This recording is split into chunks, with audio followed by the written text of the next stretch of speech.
জানেন বেশ কিছুদিন ধরেই আপার প্রাইমারি একটি বৃহত্তর আন্দোলন তৈরি করার জন্য অক্লান্ত প্রয়াস করছে পশ্চিমবঙ্গ আপার প্রাইমারি চাকরি প্রার্থী মঞ্চ। তারা সর্বোচ্চ প্রয়াস করছে এই আন্দোলনটাকে কিভাবে ত্বরান্বিত করা যায়। সেই জন্য এই 11 তারিখ আপার প্রাইমারির যে একটা ঐতিহাসিক আন্দোলন হতে যাচ্ছে, এই আন্দোলনে আপনারা কেন আসবেন, কী জন্যে আসবেন, সেইটা একটু স্মরণ করিয়ে দেওয়ার জন্য। আপনারা প্রত্যেকেই জানেন সুদূর প্রাগৈতিহাসিক কাল থেকে এই নিয়োগ প্রক্রিয়া শুরু হয়েছিল। সালটা মনে করানোর দরকার নেই, প্রয়োজন নেই। 2015 সাল 16ই আগস্ট পরীক্ষা হয়েছিল, আপনারা জানেন। তারপর থেকে আজ পর্যন্ত এই আপার প্রাইমারি নিয়োগটা সম্পন্ন হয়নি। কেন সম্পন্ন হয়নি, কিসের জন্য সম্পন্ন হয়নি, এটা আপনারা প্রত্যেকটি আপার প্রাইমারির যারা চাকরি প্রার্থী তারা সবাই জানেন।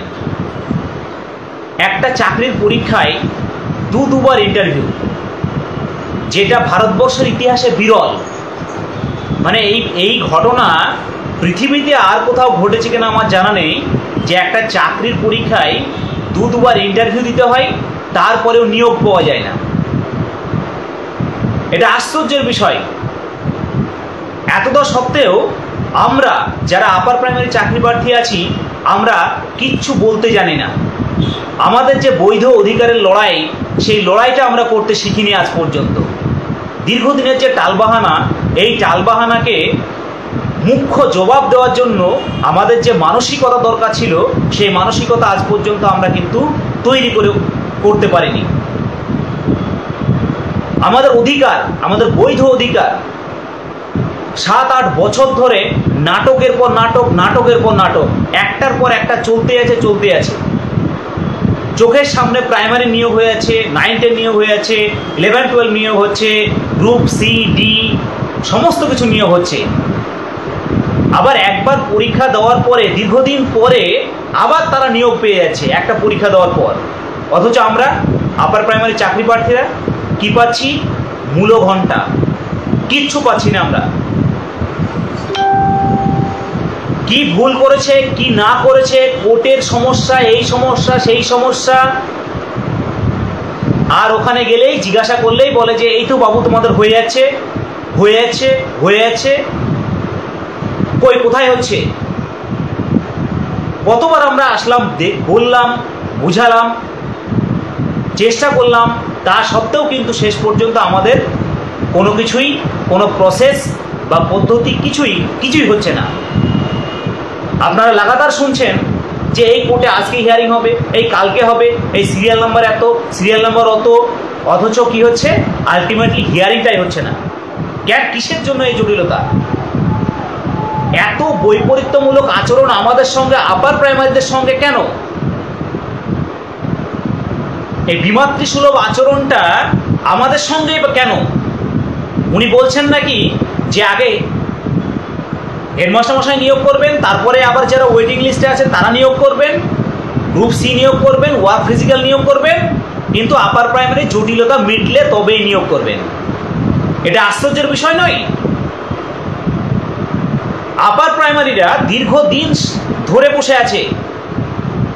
একবার ইন্টারভিউ হলো, তারপরে জটিলতা বাঁধলো। সেই জটিলতা কিন্তু আমরা তৈরি করেছি? আপার প্রাইমারি চাকরি প্রার্থীরা তৈরি করেছে? নিশ্চয় না।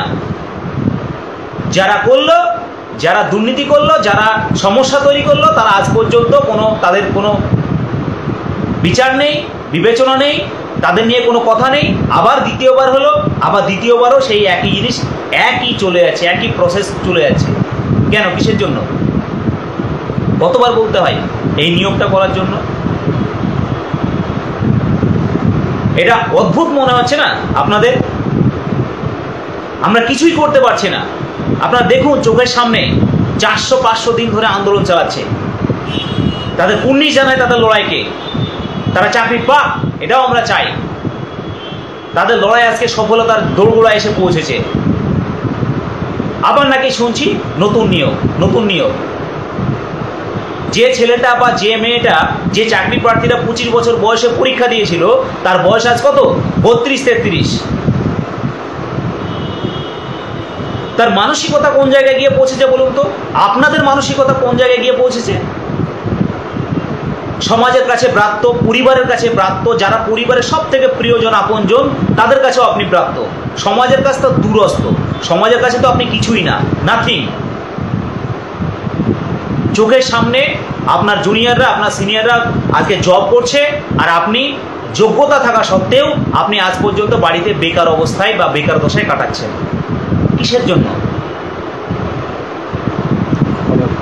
যখন অধিকারটা কেউ দেয় না, তখন অধিকারটাকে ছিনিয়ে নিতে হয়।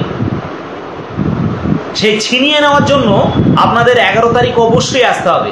কোথায় আসবেন আপনারা নিশ্চয়ই জানেন।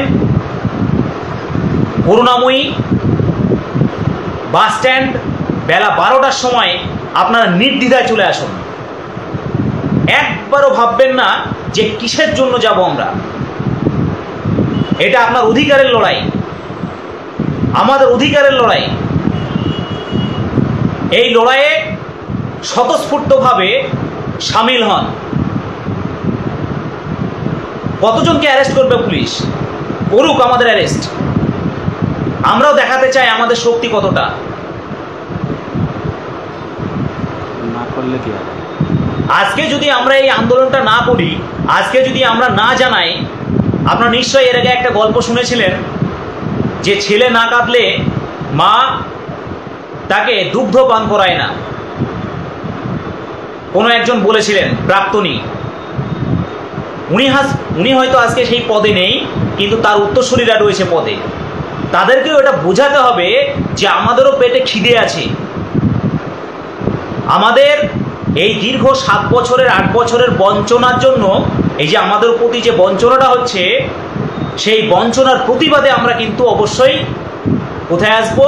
করুণাময়ী বাস স্ট্যান্ড, 11 তারিখ বেলা 12টার সময়। নির্দ্বিধায় আসতে হবে, স্বতঃস্ফূর্তভাবে আসতে হবে, লড়াইয়ের মানসিকতা নিয়ে আসতে হবে, নিজের বৈধ অধিকারকে প্রতিষ্ঠা করার লড়াইয়ে আসতে হবে। কেন, কিসের জন্য বলুন তো? আর কতবার বলবো, এই নিয়োগটা গোটা বিশ্বে এরকম সিস্টেম নেই, গোটা বিশ্বে নেই। চোখের সামনে হাজারটা নিয়োগ হয়েছে, অন্যান্য সমস্যার সমাধান হয়েছে, কিন্তু আপার প্রাইমারি হবে না। কেন হবে না?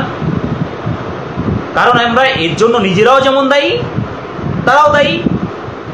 আমরাও আজ পর্যন্ত আমাদের সমস্যাগুলিকে ঠিকভাবে উপস্থাপন করতে পারিনি।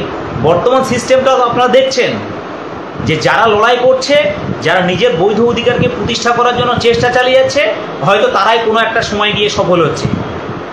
পরিস্থিতিটা এরকম হয়ে গেছে, সময়টাই এরকম হয়ে গেছে যে তা না হলে কেন এরকম হবে? একটা চাকরির পরীক্ষা দেওয়ার পরে তারপরে সেই নিয়োগটা পাবে, খুব স্মুথলি হবে, এটা তো খুব স্বাভাবিক ব্যাপার ছিল। কিন্তু বর্তমান পরিস্থিতির নিরিখে কি দেখা যাচ্ছে? না, এরকম হচ্ছে না। কি হচ্ছে? আমাদের কি করতে হচ্ছে? আমাদের প্রত্যেকটি নিয়োগের জন্য কি করতে হচ্ছে? আন্দোলন করতে হচ্ছে, এবং সেই আন্দোলনের সুফলও পাওয়া যাচ্ছে। আন্দোলন করলে সুফলটা পাওয়া যায়, তার উদাহরণ আপনারা দেখছেন আজ বিগত 1 সপ্তাহ থেকে। বিভিন্ন খবরের সংবাদ শিরোনাম হয়ে দাঁড়িয়েছে আজকে। তা আমরা চাই যে আগামী যে আন্দোলনটা হচ্ছে, এই আন্দোলনে আপনারা প্রত্যেকেই এ যাবে না, সে যাবে না, সে যাবে না, সে যাবে না, সে থাকবে না, এই সমস্যা ওই সমস্যা। আচ্ছা বলুন তো, এই নিয়োগে বেশ কিছু সমস্যা রয়েছে, সেই সমস্যার সমাধানটা যদি করতে হয়, তাহলে নিয়োগটা তো শুরু করতে হবে, প্রসেসটা তো শুরু করতে হবে। প্রসেসটাই আটকে আছে। কিসের জন্য আটকে আছে? আমরা কেন সেই প্রসেসের বিরুদ্ধে একজোট হতে পারছি না? জাহাঙ্গীর ভাই প্রশ্ন করেছে, না আসলে পরিণতি কি হতে পারে সেটা বল। হ্যাঁ, নিশ্চয়। আগামী 11 তারিখ যদি আন্দোলনে না আসি, এমনিতেই এই আপার প্রাইমারি নিয়োগটা কমায় চলে গেছে, আর এই নিয়োগই হবে না, এই নিয়োগই হবে না। 1 ডিসেম্বরের আন্দোলনের কথা মনে আছে? সেই আন্দোলনের ফলে কি হয়েছিল? প্রসেসটা অন্তত পক্ষে এগিয়েছিল। কিন্তু 11 তারিখ আন্দোলনে যদি না আসেন, এই নিয়োগ আজন্ম কাল ধরে এইরকম অবস্থাতেই পড়ে থাকবে, কোনোদিন হবে না। নতুন নোটিফিকেশন আসছে, এই যে নতুন নোটিফিকেশন আসছে, এই নতুন নোটিফিকেশনের জন্য কি হচ্ছে দেখুন। আজকে আপনার বয়স আছে তো, আপনার সেই এনার্জিটা আছে তো, বইয়ের পাতা খুলতে ইচ্ছে হয় তো? যদি মনে হয় তাহলে আপনারা ভাবুন বাড়িতে বসে বসে, না ঠিক আছে আমরা এখানে পড়াশোনা করবো, এখনো সময় আছে। আবার দেখবেন এই যে নতুন নোটিফিকেশন আসছে, নতুন পরীক্ষা নিয়ে আবার 7 বছর 8 বছর হবে, আপনার নিয়োগের ডেট, আপনার যে বয়স সেটা এক্সপায়ার হয়ে যাবে, আর জীবনে নিয়োগও হবে না। শিক্ষকতার যে স্বপ্ন আপনি দেখেছিলেন, সেই স্বপ্ন আস্তে আস্তে আস্তে আস্তে কোথায় চলে যাবে? অতল গহীনে চলে যাবে, সেই স্বপ্ন ধূলিসাৎ হয়ে যাবে। কিন্তু সেটা তো কথা ছিল না। কথা ছিল আপার প্রাইমারি নিয়োগটা পেয়ে আপনি আপনার স্বপ্নটা পূরণ করবেন। আপনার স্বপ্নের যে স্কুলের চাকরি শিক্ষকতা, সেই শিক্ষকতায় আপনি যোগদান করবেন, ছাত্রছাত্রীদের মাঝে থাকবেন, তাদের পড়াবেন। অথচ সেই সুযোগ থেকে আমরা সবাই কিন্তু আপার প্রাইমারি চাকরি প্রার্থীরা বঞ্চিত হয়ে আছি। 1 নয়, 2 নয়, 5 নয়, একটা যুগ আমরা বঞ্চিত হয়ে আছি। কিসের জন্য? মনের মধ্যে একটু জেদ তৈরি হয় না? মনের মধ্যে ক্ষোভ তৈরি হয় না? বিপ্লবী মানসিকতা তৈরি হয় না? এই ধরনের মানসিকতা তৈরি করুন যে আমরা আমাদের অধিকারটা বুঝে নিতে চাই, আর আমরা এই প্রবঞ্চনা মানছি না, মানব না। লড়াই আমরা করতে চাই, দেখতে চাই যে কিসের জন্য আমাদের নিয়োগটা হচ্ছে না, কোন জটিলতায় আমাদের নিয়োগ আটকে আছে, কিসের জন্য এত কোর্ট খেলা, এত কমিশনের খেলা, কিসের, কোথায়, কেন, এটা কেন হবে? আমরা এই জটিলতায় কেন আসবো?